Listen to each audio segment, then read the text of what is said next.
Hindistan'ı ziyaret eden Washington DC'deki Uygur Araştırmaları Merkezi Direktörü Sayın Abdülhakim İdris, Hindistan'ın Uygurlara desteği, Hindistan'ın ulusal güvenliği ve ulusal çıkarları için aslında iyidir, dedi.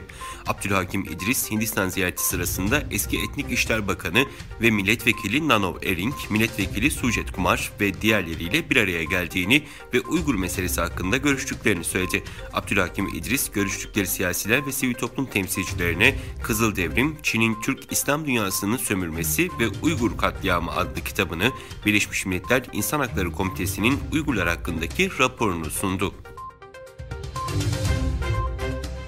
Eski Çin Devlet Başkanı ve Komünist Parti Genel Sekreteri Hu Jintao, partinin Pekin'deki 20. Ulusal Kongresi'nin kapanış oturumunda anlaşılmayan sebeple görevliler tarafından salonun dışına alındı.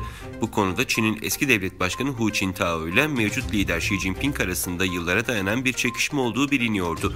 Çin Komünist Partisi'nin 20. Ulusal Kongresi Jinping-Jintao çekişmesine sahne oldu ve Hu Jintao'nun salondan atıldığı o anlar dünya kamuoyuyla paylaşıldı. O anlar kameralara yansıdı. Japonya Başbakanı Fumio Kishida'nın dün Avustralya'ya yaptığı resmi ziyaret sonrasında iki ülke arasında güvenlik, ticaret, ekonomi ve dışişleri işbirliği dahil birçok konuda özel stratejik ortaklık anlaşmaları imzalandı. Ortak bildiriler yayınlandı. İki ülke başbakanları Kishida ve Albanese yaptıkları açıklamalarda Hint-Pasifik bölgesinde güçlü bir ittifakın altını çizdi. İki lider Rusya'nın 4 Ukrayna bölgesini ilhak etme kararını kınayarak Doğu Çin Denizi'ndeki endişelerini dile getirip bölgeyi yakından takip edeceklerini söyledi. Bildiride ayrıca Tayvan Boğazı'nda barışçıl çözümlerin desteklendiğinin altı çizildi. Vatikan, Çin'e psikopos atanması ile ilgili Pekin'de imzalanan tartışmalı gizli bir anlaşmanın 2 yıllığına yenilendiğini doğruladı. Eski Hong Kong Başpiskoposu Kardinal Joseph Zen'in de aralarında bulunduğu eleştirmenler anlaşmanın uzatılmasını Çin'e teslim olmak olarak nitelendiriyor.